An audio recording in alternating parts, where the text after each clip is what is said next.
few stars from Hollywood's golden era burned as brightly as Jeff Chandler. With his silver hair, deep voice, and magnetic screen presence, he was the leading man every studio wanted. But behind the fame was a man hiding exhaustion, heartbreak, and a dangerous secret. For decades, fans were left wondering how such a seemingly healthy star could die so suddenly.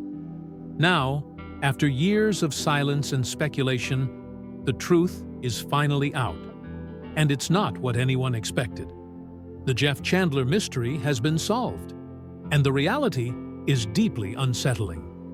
Born Ira Grossel on December 15, 1918, in Brooklyn, New York, Jeff Chandler's life began in modest surroundings. Raised in a working-class Jewish family, his early years were marked by economic hardship and the emotional toll of his parents' separation. Still, young Jeff developed a passion for the arts and refused to let adversity define his future. He graduated from Erasmus Hall High School, where he once crossed paths with future star Susan Hayward, and took on odd jobs to fund acting classes at the Fegan School of Dramatic Art. Determined and disciplined, Chandler soon found work in stock theater, radio, and even launched his own theater company, the Shady Lane Playhouse, in 1941. But before Hollywood called, duty did. During World War II, Chandler enlisted in the Army and served 4 years, rising to the rank of lieutenant. That same sense of military discipline would later shape his intense focus on acting. Upon returning, he broke into radio, quickly becoming a fan favorite with roles in shows like Michael Shayne and Frontier Town. Hollywood noticed, and soon after, Chandler landed his first film role in Johnny O'Clock, 1947, a small part that sparked a stellar career. By 1950, Chandler had rocketed to fame for his performance as Apache Chief Cochise in Broken Arrow, a role that earned him an Academy Award nomination. It wasn't just the performance, it was the humanity he brought to a character so often stereotyped in Hollywood. His portrayal marked a shift in how Native Americans were seen on screen and solidified Chandler as a serious, sensitive actor. In the years that followed, Chandler starred in a string of hits: Smuggler's Island, The Jayhawkers, Merrill's Marauders, and Sign of the Pagan. He played warriors, outlaws, emperors, and lawyers, always with a blend of strength and emotional vulnerability. But acting wasn't his only gift. Chandler had a voice that melted hearts. He released romantic ballads like I Should Care and All I Do Is Dream of You, revealing a softer side that contrasted with his tough guy image. He even founded a production company, Earlmar, aiming for more control over the stories he told. Yet behind the scenes, his personal life was unraveling. He married actress Marjorie Hoschel in 1946. They had 2 daughters, Jamie and Dana. For a time, the couple appeared to be the perfect Hollywood family. But fame came at a cost. The pressure, the studio demands, and Chandler's relentless work schedule led to constant exhaustion. Hoschel described him as chronically fatigued, often falling asleep at social events and becoming emotionally unavailable. Their marriage endured multiple separations, reconciliations, and finally a divorce in 1959. The same year, Chandler was earning $250,000 annually. Despite his income, he was burdened by professional expenses and legal obligations, including alimony and child support. By then, Chandler was also entangled in high-profile romances. His affair with actress and Olympic swimmer Esther Williams made headlines. But it was Williams's 1999 autobiography that stunned the world. She claimed Chandler confessed to cross-dressing and ended their engagement as a result. The claim shocked fans and ignited debate. Chandler's friends, including actress Jane Russell, fiercely denied the allegation, defending him as definitely all man.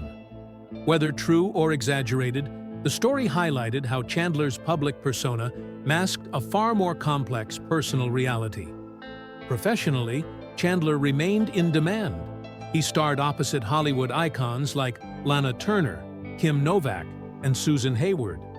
His film, Away All Boats, was one of Universal's most prestigious projects.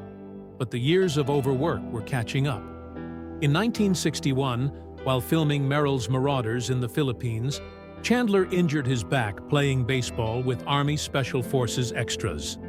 Determined to finish the film, he received pain injections, a decision that would prove catastrophic.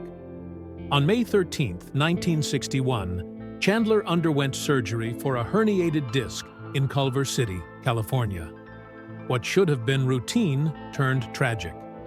An artery was damaged during the procedure, and Chandler began hemorrhaging internally. He required multiple emergency surgeries and over 75 pints of blood, but his condition worsened. On June 17, 1961, Jeff Chandler died from a blood infection complicated by pneumonia. He was only 42 years old. At the time, the official cause seemed tragic, but not suspicious. But friends, family, and colleagues began to whisper, "How does a healthy man die during a common procedure?" The answer would take decades to uncover. In the years following his death, rumors of medical malpractice began to swirl. Witnesses claimed hospital staff had overlooked Chandler's known allergies to penicillin, administering a drug that triggered a fatal reaction. Others suggested the operating room descended into chaos when Chandler began seizing, with one nurse reportedly telling Sammy Davis Jr. that panic and mismanagement sealed his fate. Studio executives allegedly moved quickly to suppress the details. Universal had too much to lose. Chandler was one of their biggest stars. Exposing hospital negligence would not only spark lawsuits, but also damage the image of Hollywood's golden age. It worked. For decades, the truth remained buried. Until now. Thanks to newly unsealed court documents and relentless effort by his daughter Jamie Tucker, a clearer picture has emerged. After years of petitions, Jamie gained access to her father's medical records. What she found was devastating. Jeff Chandler was more than a handsome leading man. He was a father, a trailblazer, a workaholic, and a man trapped in a system that valued image over well-being. He died not from illness, but from avoidable medical negligence covered up to protect reputations. Jeff Chandler's story is a reminder that beneath the glamour of old Hollywood were real people, working, struggling, and too often suffering in silence. As fans revisit his films, they now do so with deeper understanding and newfound respect. Rest in peace, Jeff Chandler. The mystery is no longer yours to carry alone. Jeff Chandler's legacy lives on, not just in film, but in the haunting truth of his untold story. If this revelation moved you, like, share, and subscribe for more true Hollywood stories that deserve to be heard and remembered. Thanks for watching.